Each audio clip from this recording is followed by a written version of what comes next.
Hey, it's Adam here, and you're watching The Culture Hack, where we're talking about how to create engaged workspaces that unlock the potential of your teams and drive your business forward in ways you've never seen.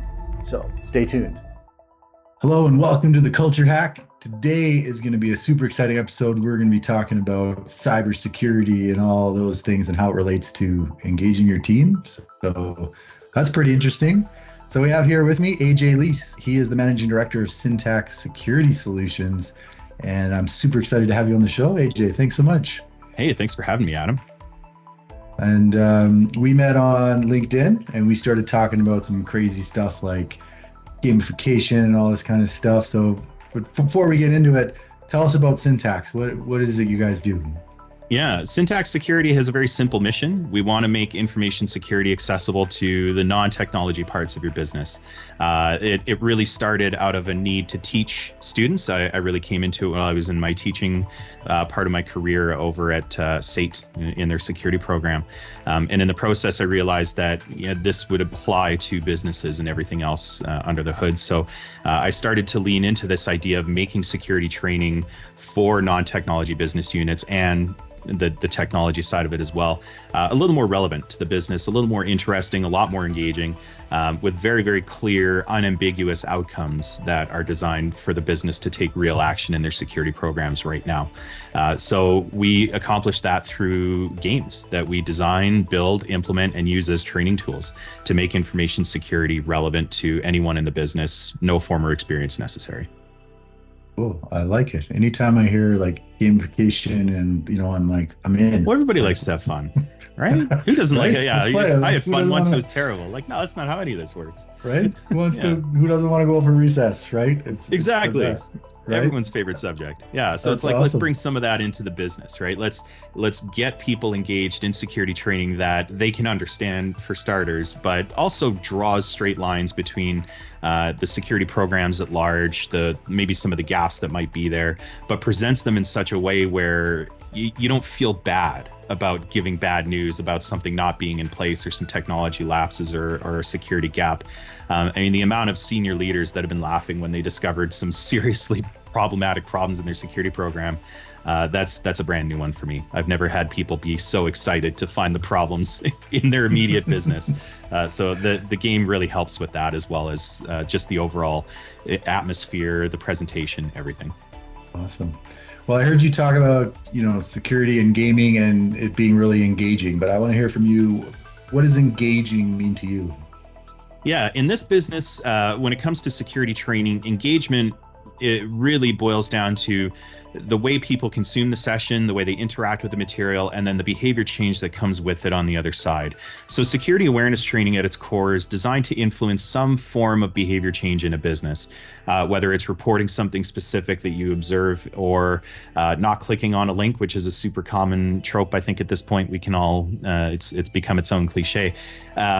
Security awareness training is designed to get everybody in the business to follow some form of behavior. So engagement comes from the people interacting with the material and interacting with the lessons and gaining some knowledge and improvements from it, and then taking that into their business operations, taking that into their everyday lives.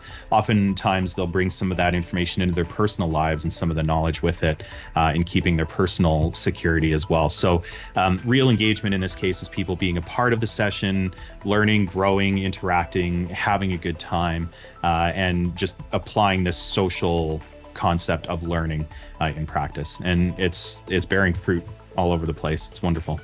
Okay, amazing. And when we had talked just earlier, you mentioned you had some good stories about people coming to the session, getting really interested and engaged into it and how it influenced them afterwards. Is that right?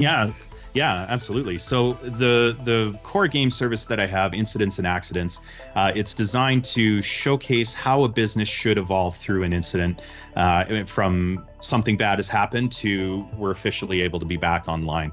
And so the game takes on a couple of different forms, but inside that game, there's a lot of opportunities for bite-sized teaching. That's how I refer to it, where you just get these chunks of technology information, and while the teams are deciding their next move, I use that opportunity to basically distill it down into concepts that people now understand.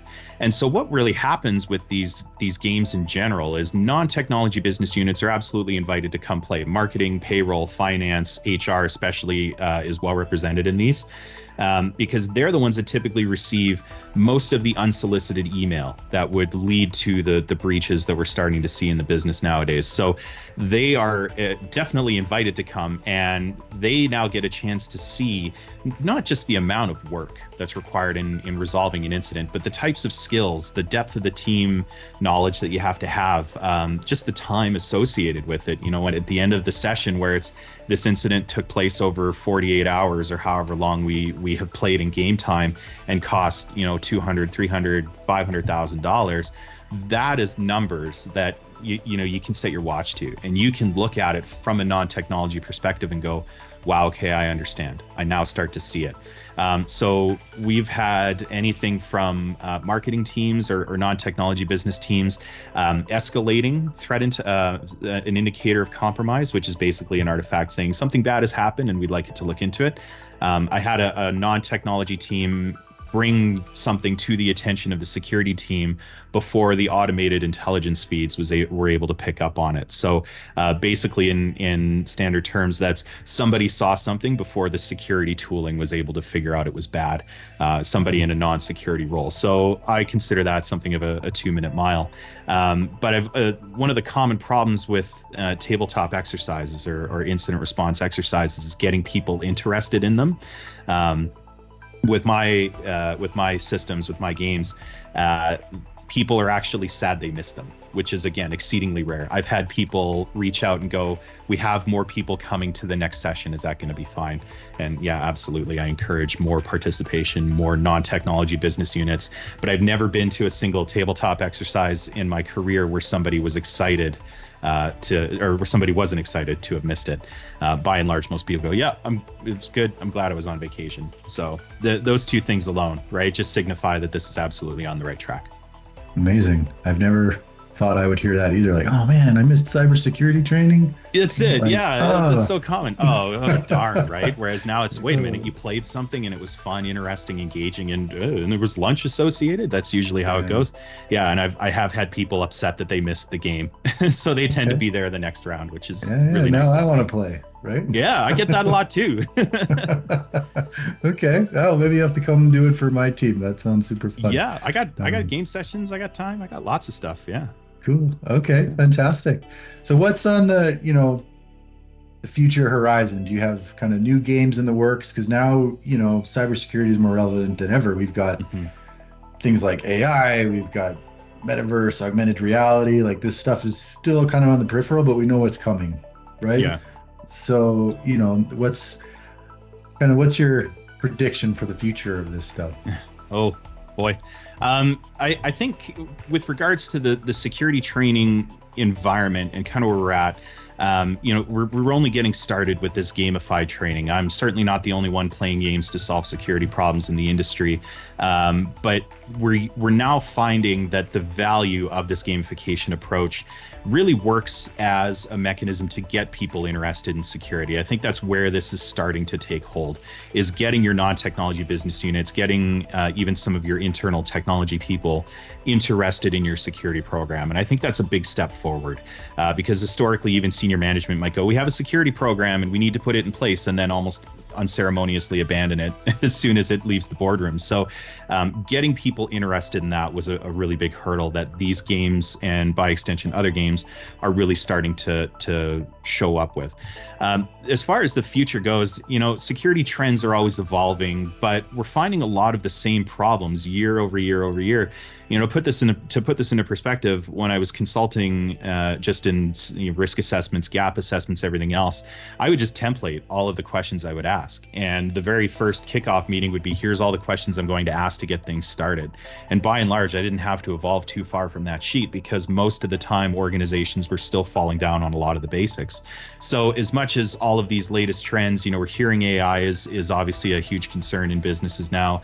Metaverse, all of these social media environments, environments.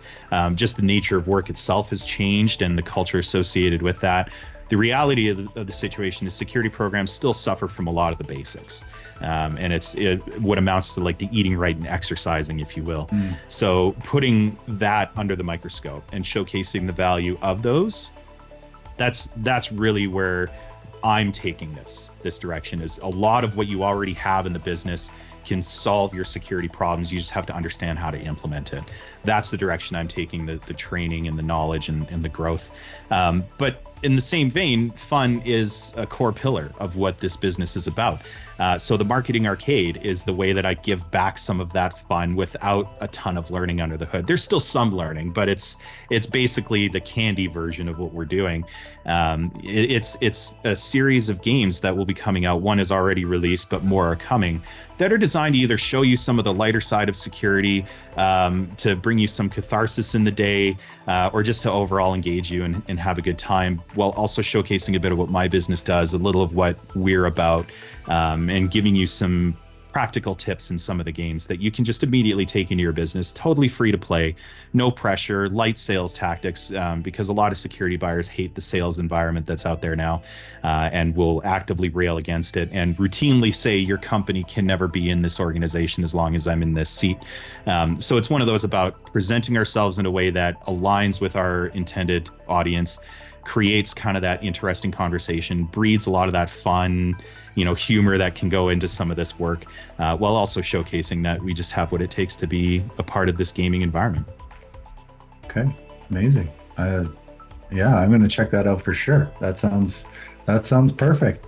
Well, thank you very much, AJ. You kind of reinvigorated my interest in cybersecurity. If we can make it, I love it, relatable and engaging for the team, that's what we're really about, right? Business where there's a culture of engagement in all corners of it, right? So, and coming together to play something grows your culture faster than you'd think.